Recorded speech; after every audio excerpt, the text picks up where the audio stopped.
Hey everybody, Robert here with Jones Technical Institute. Today we're going to do the alignment on a Columbia Freightliner. I'm going to show you the procedures and how to do it. First thing we're going to do is we're going to check what's called the thrust. I'm going to explain to you what it actually does here in a minute. But this is your rear tandems here, this is your front tandems here. Alright, this is on the back side of the tractor unit or power unit. So what you want to do is to check to see if the rear end is in line. Put a tape measure to one rim. You put it over here to the other and you measure the distance, which this one, once I get it clipped on there, is right at 28 inches. I'm going to go to the other side, verify that this one is the same measurement. I'm going to clip it on here.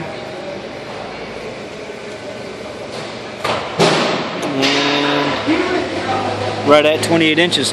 But what that tells me is the back side of the tandems is secure, and how you can look at it and see that there's U-bolts. This vehicle you can set a different type of thrust on it, and what the thrust means is if you have this this vehicle here, if the tires, instead of sitting straight, if they're sitting like this, that means the truck's going to be pushed in that angle, which you will be able to tell that because if you go look at the steer tires, you would find the outside tire here would actually wear and the inside of the other tire would actually wear. So that would tell you that your truck is running diagonally or dog-legged. Another way that you check to see if the front side is the way that you check to see if the front side is secure. I'm going to get back here to the back of it, take a string, connect it to this bolt here,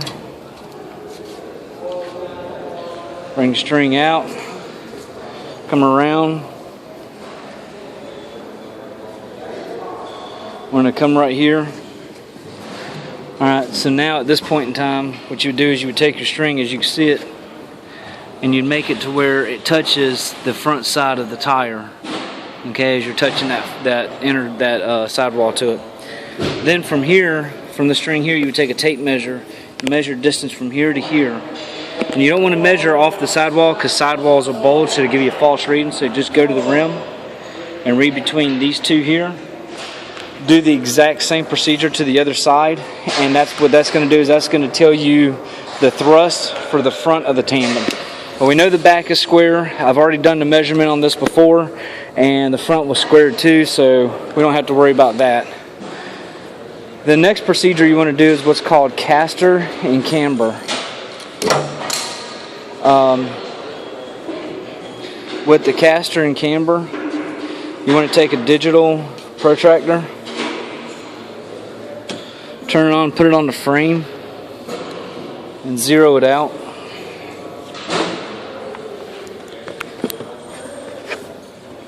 Alright, get you a light so you can actually see what's going on. Zero it. Now, what I'm going to do is, now that it's zeroed on the frame, it gives me my point of reference. Stick it down here on the axle itself. Once you get it down here, you want to take your reading and see where you're at. And I'm at let's say 0.62.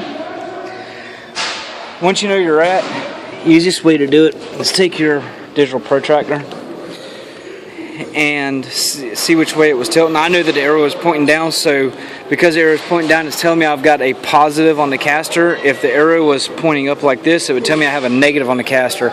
If you got a positive on the caster, it's kind of like a bicycle. If you take your handlebars and actually turn them around and try to drive with it backwards, it puts what's called a negative caster on it. Makes the bicycle real squirrely. Does the same thing to a vehicle. Makes this steering real squirrely on it. It's very hard to control. But if you put a positive caster on it, you get more of a response to it, so you can actually control the vehicle. The second thing we're going to do is the camber. The camber is how the wheels are pitched like this. So again, take your digital protractor, go here, put it on the ground next to your tire,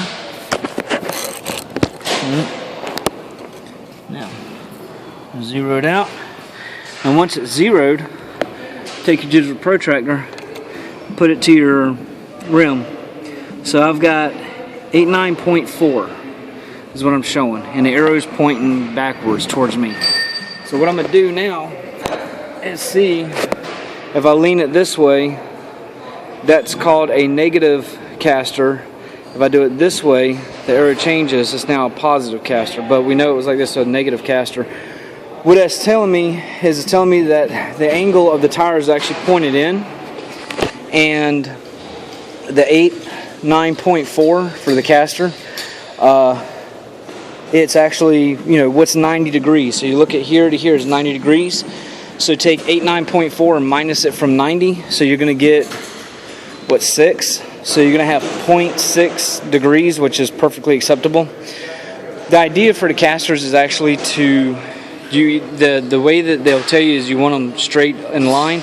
But you do want to have a little bit of a tilt to it on the, the tires are inside each other. And the reason being is once you accelerate this vehicle, the tires are going to separate out. So with a 0.6 negative on the caster, once you start accelerating, the tires actually straighten it up to give you a zero caster. The last one that you want to do is the toe. And the toe tells you which way, if the tire's facing this way or this way. You jack the vehicle up like we did, and you spray paint. You just rotate the tire and you spray paint a yellow line on it, or chalk, whatever you want to do. Once you get a chalk outline on it or spray paint, you put a block of wood down there and you put a screwdriver to it and you hold it to it real steady. Spin the tire so you've got what's a reference mark. What you do is you have somebody help you out. Hold the tape measure to the center mark and you extend it underneath the vehicle and you measure it from tire to tire. On the front side, you do the exact same thing on the back side and you compare your measurements. You should have the same measurement for front and back. If you have, if your measurement, say, was 83 on both sides and 81 on the other, that would tell me that tires are facing out. And if you had it reversed, tires are facing in. We've measured this one. It was 81 inches on both the front and the back of it, so the tires are square in line. That's the basic procedure for doing the alignment. And like I said, you do both sides. I just only did one for a reference. But as you can see, we already had the other side set up to do it as well. But this vehicle's in line. The vehicle's squared, so it's good to go down the road. This is Robert from Jones Tech. Thanks for watching.